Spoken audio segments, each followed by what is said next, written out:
Hello everyone. Welcome back to my class. Myself Tejaswini, Assistant Professor in Commerce. In my previous video, we solved many problems on the topic income from other source in subject income tax 2. Today also we'll proceed with the same subject, that's income tax 2, and we are moving to one more new topic on chapter, that is assessment of firms. So this chapter is very important to you from your point of examination. So the practical aspects is asked and by your university examination. So we'll see how to go for finding or assessing the income tax of the partnership firm. So you all know the meaning of the partnership and the types of partnership and the feature of partnership, that all you studied in your PU level classes, and also you have solved many problems in accountancy with respect to partnership accounts. So the partnership means it is nothing but it is relation between the partners who come together to do a business, to to share a profit or loss, or according to the Partnership Act of 1932 or as per the partnership deed. So this is the simple meaning of the partnership firm. So with respect to the assessment of firm, every firm they have to assess their income for the purpose of knowing the tax liability that they have to pay to the government. So at the time of assessing the partnership firm's income, we had here I am going to give you a bit brief explanation with respect to the theoretical aspects that you had come across at the time of computing the income of the firm. Uh, for assessing the partnership firm, you should be knowing the section, that is section 184, assessment of firm. So if you want to assess the firm as a firm, so the partnership firm must fulfills the condition that is given under section 184. So what are the conditions that has to be satisfied by the firm? Means the first thing is that there must be an agreement of the partnership firm, means there must be a evidence document that is with respect to the terms of partnership. And second thing is that the individual share of the partners is to be specified in that document. Third thing, certified copy of partnership deed must be filed along with their assessment and the returns of income to the tax department. And also, if once a firm is assessed as a firm for any assessment year, then it shall be continued to be assessed as a firm for every subsequent year. So here, once if you are going to assess your firm as a partnership firm for the tax purpose, and for the rest of the years or for in any subsequent years also, you are going to assess as a firm only. There is no change will be made in the constitution of the firm. And if a firm fails to comply with the provisions that is mentioned as just now under section 184, then the firm shall be assessed as a firm, but the following disallowances of deductions will be applied. So what are the allowances that are disallowed? In this thing is the first point is that no deduction is given by way of payment of interest, salary, bonus, commission or remuneration by whatever name you call that is made by the firm to its partners shall be allowed in computing the income chargeable under the head profits and gains of business or profession. Means no deduction is given for any payment what the firm will make to the partners in the form of interest on capital or salaries or any bonus, commission, whatever you pay to the partners. So that will not be allowed in computing the income that you are going to charge under the profits and gains of the business or profession. Second point is that whatever such interest, any salary, bonus, commission or remuneration shall not be chargeable to tax in the hands of partners. So you are not going to charge any tax on such interest, salary, bonus or commission in the hands of the partners under the head of profits and gains of business or the profession. So as it is given under section 28 and subsection 5. So this is a theoretical aspects with respect to the section 184. Then we will move to know how to compute the total income or taxable income of the partnership firm. So to find the taxable income of the firm, first step you have to follow or you have to find is that you have to assess the book profit. So you have to find the book profit, and the second thing is that you have to calculate the total income of the firm, and third step is that you are going to assess the tax liability of the firm, and fourth is that individual partners income is to be assessed. So these are the steps you had to follow to find the book profit, total income, and the assessment of the tax liability of the firm. First is that book profit. So we'll see how to calculate the book profit. So if you want to find the book profit, the base you have to take in your calculation is that the net profit. So maybe the net profit or net loss, whatever is given in the profit and loss account. So in your problem there will be a profit and loss account statement will be given. So we have to take that profit and loss account net profit as the base for the calculation. If it is net loss also, you take net loss also as the base. Second is that you must go for disallowing expenses. So you have to take the heading disallowed expenses. So disallowed expenses means in your profit and loss account, all the expenses will be shown on the debit side. So there are some expenses, if that expenses are not related to the business, or sometimes if that expenses is not to be taken in the profit and loss account, such expenses if it is debited, then you must go for disallowing those expenses. So examples like bad debts reserves or any provisions, any other reserves. So here these expenses are not to be taken in the profit and loss account, then you must go for disallowing such expenses. And next is that remuneration. So if any remuneration paid to the partners and if it is debited in the profit and loss account. So here debited to profit and loss account means only up to 12% it is allowed as a business expenses. So if it is more than 12%, it has to be disallowed. Okay, next is that remuneration. So any remuneration with respect to the bonus, commission, salary is to be disallowed. So it is not considered as a business expenses. So you go for disallowing the remuneration which includes the salary, bonus, commission that is paid to the partners, that you had to be disallowed.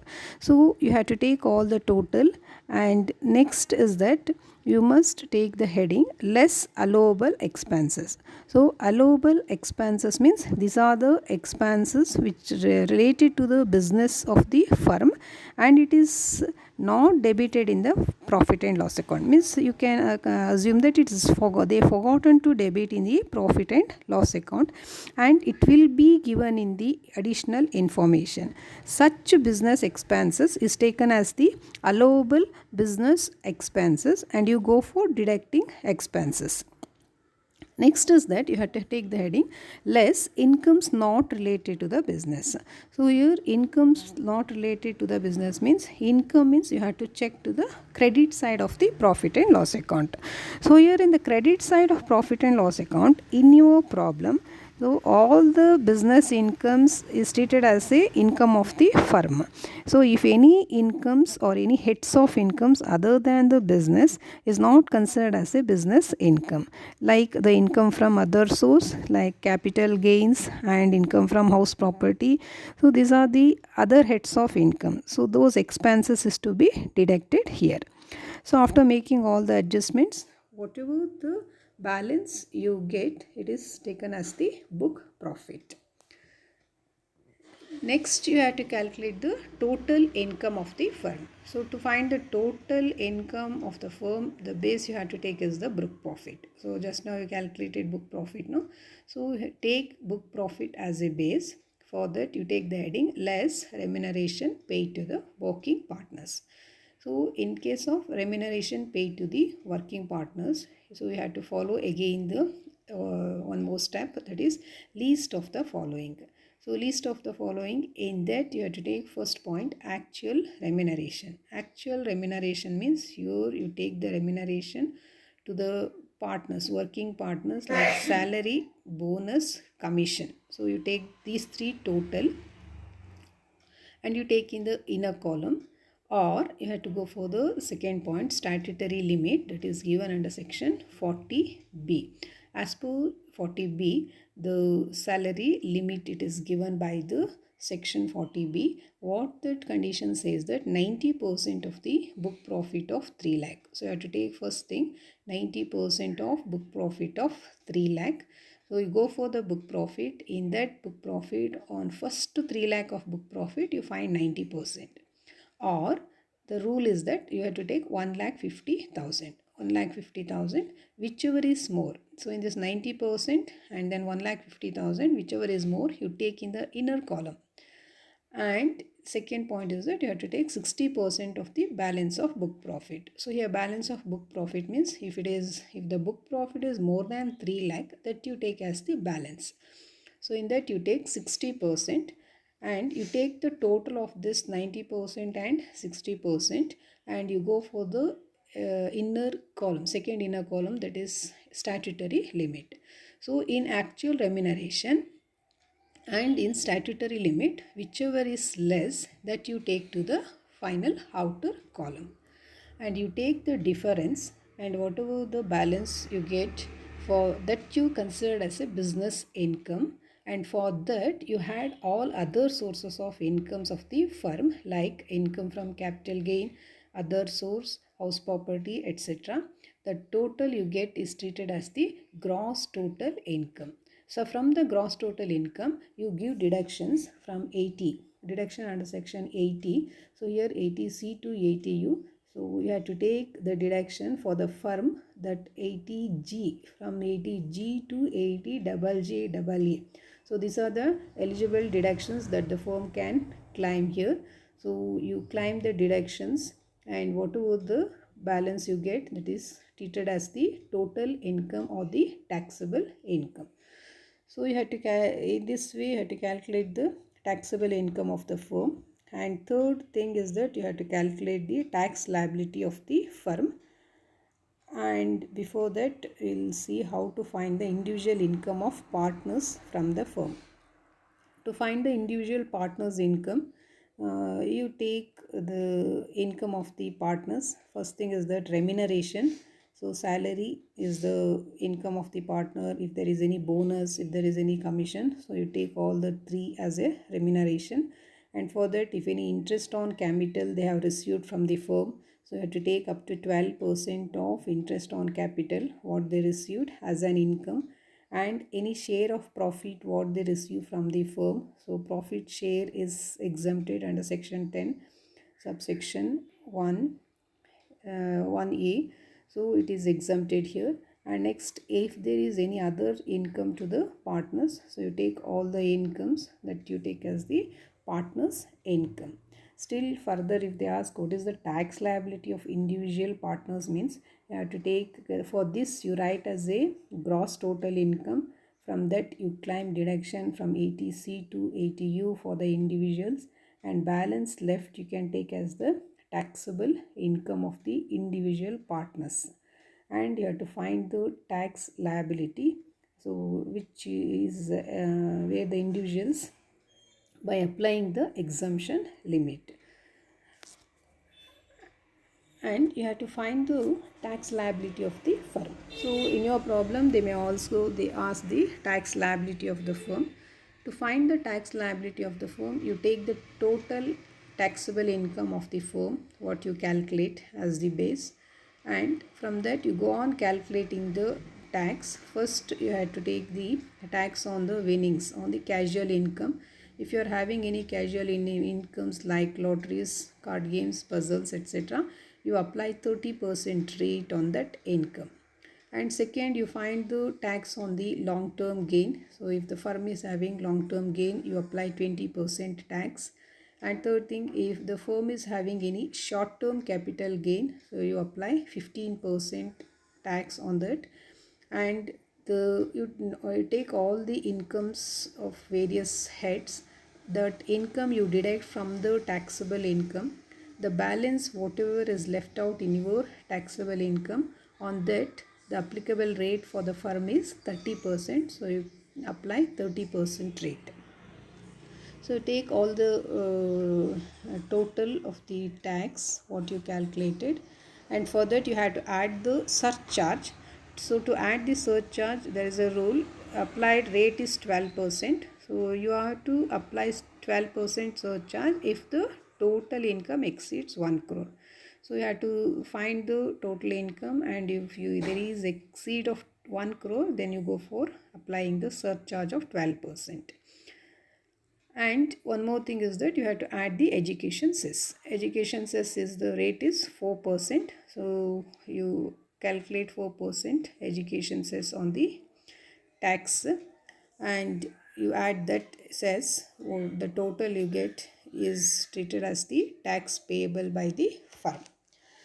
So this is the method or the procedure of calculating the taxable income and also the tax liability of the firm.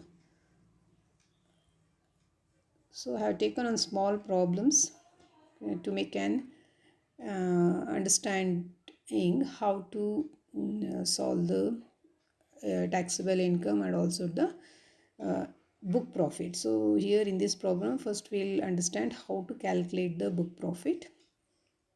So in your problem, they may give the profit and loss account statement, or sometimes the statement will not be given, just it will be asked in a parawise. Okay. So here X, Y, Z are partners of a firm with equal share. So these three are the partners and they are sharing their profit and loss equally.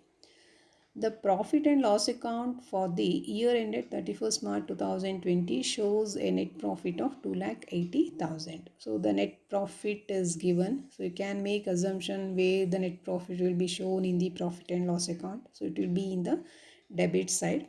Net profit, so that is 2,80,000. So you have to take that as the base to find the book profit. And they are telling after debiting means on the profit and loss account debit side they have entered all the expenses. Okay, after debiting so after debiting means it is debited on the profit and loss account debit side. So 7,000 is the interest paid to X at 20% is given. It is nothing but interest on capital paid to the partners.